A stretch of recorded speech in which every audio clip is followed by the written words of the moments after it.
Allez les amis, on est parti pour faire deux choses. Premièrement, apprendre comment lever la valeur de la constante d'une primitive. Le fameux plus C ou plus K que vous ajoutez à la fin de vos primitives. Et deuxièmement, on va faire la différence entre trouver toutes les primitives, trouver une primitive et trouver la primitive. On se fait ça tout de suite. Dans tous les cas, quand vous avez un exercice comme ça, vous allez commencer par chercher la primitive en faisant membre à membre. Donc d'abord celle-là, ensuite celle-là.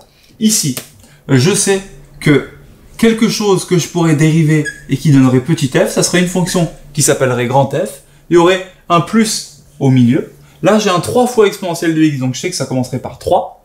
Et maintenant, je primitive. La primitive de 1, c'est x. Et la primitive de exponentielle de x est assez facile à gérer, c'est exponentielle de x. Très bien. Si on me demande toutes les primitives, je sais que ça, quand je dérive, je tombe bien là-dessus. Donc, ce grand F, c'est bien une primitive. Sauf que plus 3, c'est aussi une primitive. Plus 4, ça serait aussi une primitive. Moins 5, ça serait une primitive. Donc, en fait, plus K, avec K qui appartient à R, ça me donne toutes les primitives.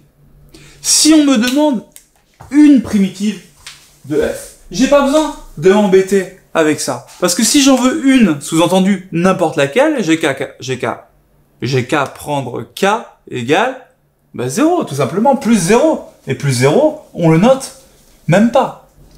Maintenant, si je veux la primitive, c'est-à-dire une primitive particulière, K il vaudra pas 0, je suis obligé de le remettre. Par contre, je vais pouvoir trouver sa valeur en disant, bon, là j'ai une inconnue, deux inconnues, c'est pas possible. Sauf que je sais qu'elle s'annule en 0. Ou alors je sais que f de 3 égale 7. Ou f de moins 1 égale 2. En tout cas, je sais que f de 0, c'est-à-dire 3 exponentielles de 0 plus k, ça me fait 0. Elle s'annule en 0. Du coup, je sais que 3 exponentielles de 0, ça me fait 3, plus 0, ça saute, plus k est égal à 0. Du coup, je sais que mon k, il vaut au final moins 3.